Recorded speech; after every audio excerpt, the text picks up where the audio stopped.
Okay, so as you know, the Absolute Universe is supposed to be crazy, over the top, to defy and subvert normal expectations of the DC Universe. But what we see here with Absolute Bane is downright freaking terrifying. He's an abomination, even so to the point where even Batman himself questions what even is he. In the same fashion that Absolute Batman is bigger and badder than normal Batman, Absolute Bane takes that and dials it up to 15.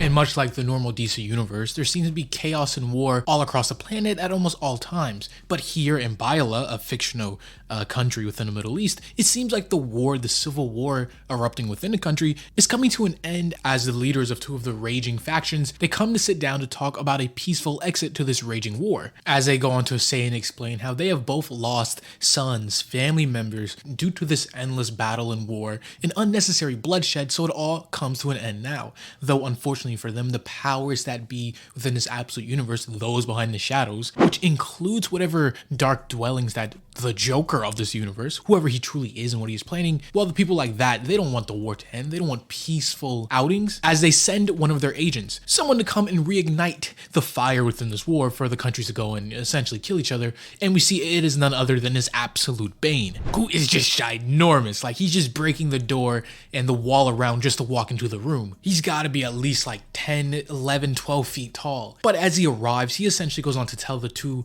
leaders here that, sure, the peace is cool and all, but one of you will have to betray and kill each other so the other countries can plunge back into a war. This being a very loud and obvious threat. A threat that one of the men stands up to and essentially says, no, we're not going to do it. But the older gentleman, he gives in and says he'll do it. As Bane picks the other man up by his head, his giant palms squeezing, crushing his head as it was nothing, completely ending the man's life within a blink of an eye. And now the wider public will believe that the leader of the one faction killed and betrayed the other leader of the other faction, and the two countries will go back to war. Why? Well, whoever Bane's employers are, whoever is above Bane and sent him here, this just furthers their outcome for whatever reason. Though those same employers, the same people above Bane, just then calling this absolute behemoth of a Bane, calling him in for a new mission, this time in Gotham City, which we can pretty confidently say that whatever it is has to do with Batman. Because we move from one war to another, but this time it's Batman's war on Gotham's underworld. Ever since one of his best friends, Waylon Jones, has been kidnapped and gone missing, Batman has essentially been in a frenzy, lashing out and fighting whoever he can for whatever reason. Even though he was supposed to lay low and keep a low profile until he can fully return to being Batman, he has done the exact opposite. All of Gotham's underworld, the crime families, the gangs, all lay beaten and broken. The Maranis, the Falcones, no one is spared. Specifically last night, he took down so many of their people that the hospitals themselves ran out of ambulances. And at which point the medical facilities and law enforcement were forced to start using ride shares like Uber and stuff. Until eventually they ran out of those too, Batman just leaving a trail of bodies in his wake, though obviously not killing them, but leaving them with certain injuries where they probably would have wanted death instead. But the real kicker here, the real crazy Easter egg we see, is one of the EMTs here, one of the people within the medical field. He is forced to haul people off using a rickshaw, a bike, even going on to say his frustration with Batman in this entire situation. But this isn't just some ordinary resident of Gotham, some normal citizen. This is none other than Dick Grayson. Yes, Nightwing, or at least what he might become in the future, because who knows, maybe he won't even become one of Gotham's greatest vigilantes. Heck, he could literally die in the line of being an EMT trying to save people. Up to this point, it's really just speculation. And speaking of those potential Gotham vigilantes, we move over to see this universe's version of Barbara Gordon, who would famously become in the normal DC universe Batgirl, though here she is a Gotham City police officer working in line with the ex-mayor, her father Jim Gordon. Though as she is at home just doing whatever she's doing, we see the Batman mask that she found and seemingly took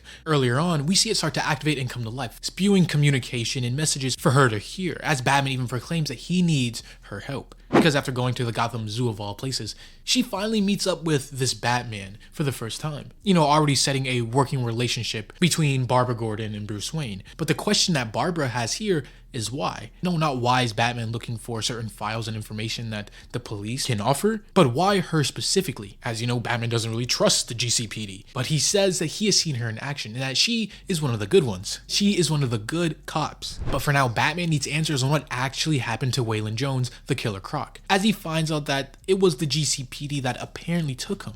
Took him where? Well, Ark M. Which the legal reason is because while the city is in lockdown and under martial law essentially, they found Waylon Jones was breaking curfew, so they decided to just lock him up. But that doesn't really make sense on where they locked him up, because Ark M is this almost underground black site of a prison, completely off the books and off jurisdiction. As Alfred goes on to explain, now that he's back in Gotham, actually helping Batman further on this investigation and what is really happening, he goes on to say, these Arks, as far as we know, as there are 12 around the world, functionally they are black sites, but there are rumors of very bad things happening in them, abominable, evil things. Even this connecting back to what the absolute Mr. Freeze said before, how the snowfall was preparing the city, marking people somehow and getting their DNA. It's all connecting back to whatever this Ark M project is. But how could this happen so fast? It was only months ago that the groundwork and plans and building for the site was actually prepared and brought up. Though that's not exactly true, because this entire thing has been building for hundreds of years, ranging all the way back to the 1800s, where on the island where the prison is now, there used to be a hospital. But when the place burned to the ground in the 30s, JK Industries, which is presumably led by the Joker or whatever his other alias is or real name in this universe, bought the land. And ever since then, private records show that they have been working on the site ever since, from digging to bringing in materials. Whatever these arcs are, they are something way bigger than they try to portray themselves on the surface. Even in the literal sense, as Batman even points out, studying the floor plans and the blueprints, that he has found a way to get in, because most of the piping and ventilation is still intact from the original hospital. So for right now, they exactly know where he is and are planning to do a extraction mission. Get in, grab him, and get out. Though this is going to be a mission that Batman is going to almost regret in the future, as he's going to fight a very powerful opponent that seemingly he has no way to truly beat. And speaking of being beat, when we move over and see Bruce's mother and Jim Gordon, the ex-mayor, we see that their efforts to actually better the city is almost fully exhausted and over. Not only did Jim Gordon fully lose the campaign to become mayor, but the new mayor of the city, Mayor Hill, has announced that Gotham City will remain under curfew indefinitely until he is able to enhance Gotham's police force to get rid of everything plunging the city. Jim here even coming to the realization that he lost.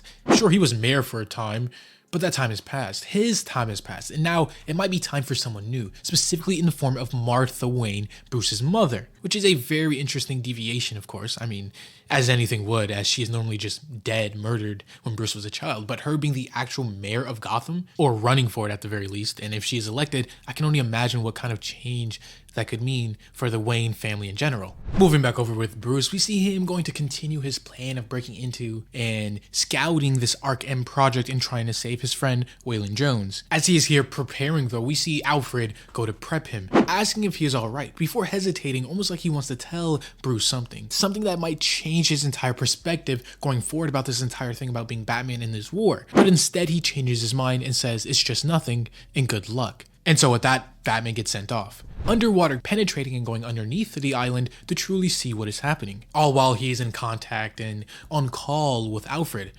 guiding him through the maze of the caverns, the pipelines and ventilation shaft that intertwine with this entire thing, until he's eventually at the main pipe. And then, for a moment, Alfred truly thinks to himself, he fools himself into thinking that this entire plan, it will work, that he can get in and get out, make this plan of his come into reality. But all of that in the same moment whisk away when Batman says that he is nearing the entry point. But no, that can't be true, because due to his readings, he's still at least 100 meters beneath the prison, meaning there is a large gap between the top of the island where the prison is and below. As Batman looks through the gate and finally sees the real Ark M that has been hiding underneath the entire time. A full labyrinth, almost like an entire mini city, all within this little island. Who knows what's going on down here? All of this being secret to the outside world. Anyone or anything could be hiding and captured down here. But Bruce, being this Batman, decides, this wasn't a part of the plan, but he has to go in anyway. But unfortunately, as he dives deeper, the connection between Alfred and him disconnects, so he can no longer communicate. Though Alfred, as he watches from his safe house, truly starts to feel regret about this entire thing, that he should have talked to Bruce to fully express his mind and told him what's really happening, even if it would have been futile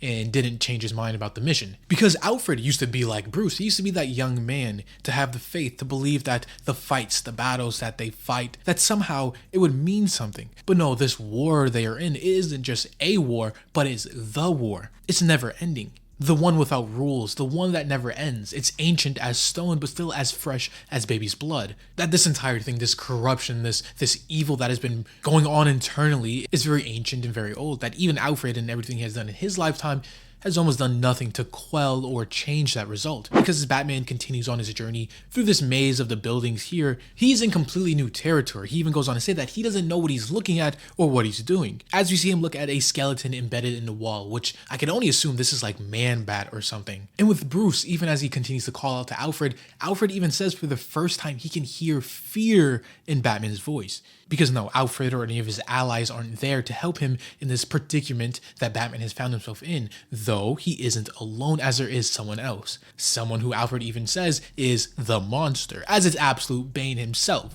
And it's kind of funny because even though this is technically their first time meeting and battling, Bane still treats this entire interaction as almost a father toying with his son, not taking it fully serious or just scouting out what Batman can truly do and the capabilities of him, and not really considering him a true and real threat. As he goes on to say, it's okay, you can attack and use your little weapons to fight, as Batman throws some sharp batarangs and daggers that impale Bane, sure, but do nothing beyond that. Batman deciding to come in close to do some hand-to-hand combat. But Bane, for as big as he is, which he towers even over Absolute Batman, he's just as agile and swift, completely countering and disabling Batman at every turn, complimenting Batman on his form and his martial arts, while just as easily disabling his limbs with the press of his fingertips. From Batman losing feeling and the ability to use both of his arms, to eventually his legs as well, until Batman is left standing with only one working leg. But even still, Batman isn't going to show his fear, even though he does feel a lot of it in the situation he is in now. He still goes on to taunt his opponent, telling Bane, is that really all you got? I only need one leg to beat you in whatever juiced up creature you are. But Batman is going to regret using this very specific language, insinuating that Bane is juiced up. Because as Bane goes to clarify,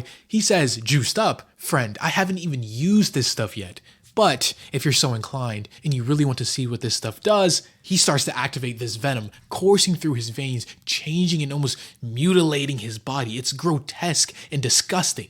Even Batman going on to show the fear and uncertainty on his face, as Bane continues to transform and morph into whatever hulking beast that he is. Batman eventually falling to his knees just in awe and disgust over what Bane is, what monstrosity has he turned into. Because as you see, Bane is ginormous, like he is like 20, 30 feet tall, just hulking, bulging muscles that he could, if he truly wanted, squish and kill Batman like he was nothing more than a child. With him going on to say, you can call me Bane. So welcome to your new home here in Ark M. Now, let's get you prepared for surgery. So yes, Batman did like 0 damage against normal Bane, but juiced up Super Bane here, I can't even perceive a way out for Bruce to beat him, at least in a head-to-head confrontation. It is just that wild of a situation. Though it's a situation that we are going to see more of later as this video and issue comes to a close. As always, this was AJ here at The Hero Informer, and thank you for watching.